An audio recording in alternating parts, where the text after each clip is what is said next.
she is coming of age, she is giving her the tools to make herself beautiful, but she's introducing self-consciousness to her. So like, be aware of how you look, be aware of how you come off, be aware of how you're seen by everyone else around you, as a way to make her self-conscious, because that's the biggest threat to this youthful beauty that is just natural and elegant and comes off without any worry about like how I'm presenting to everyone else. How do you turn that against itself? You introduce self-consciousness. What I noticed about it in this last rewatch, they of course, they don't do those gifts in there, but when she runs away from the huntsman, and I kind of view that as her initiation into this like competitive womanhood. So she runs away, she starts realizing like my beauty is actually a threat to other people around me, to the point where like people will want me killed. So she runs away,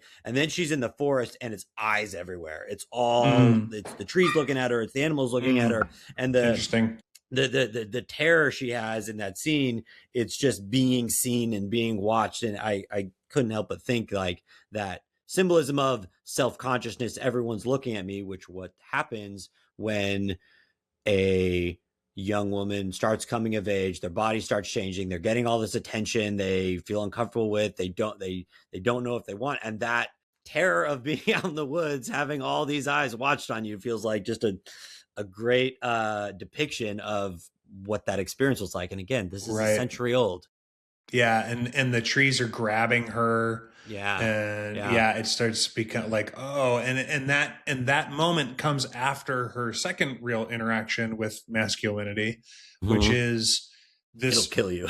He's like fat and thick arm. He's like he's like a burly dude with a beard and a knife, and she in that moment, it's like, it's great. She doesn't, like fight him, she doesn't go like Jennifer Garner, like roundhouse kick him and stuff. It's like, I'm helpless, like a big dude with a big knife, and I am at their mercy. And so the next thing, after she sort of gets frightened by this interaction with the prince, where there's this sort of allure and desire, the next thing is she's at the mercy of a violent man who decides to exercise restraint. And so you have these like these wildly different interactions immediately. And like you said, it cascades her into this, this sort of nightmare. And it's a little bit of a, this is the crossing of the threshold in the movie.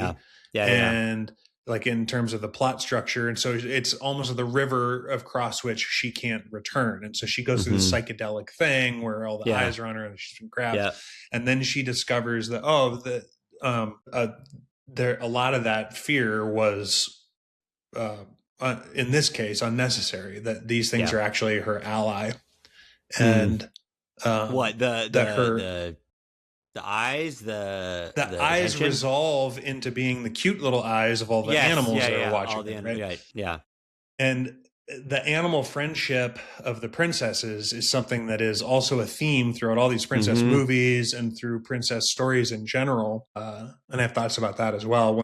Once we get to the dwarves, I'll articulate that. But she, in the heroic myth structure, you encounter a threshold guardian, and so in this case the guardian is these watching eyes and all that, but it's the world and animals.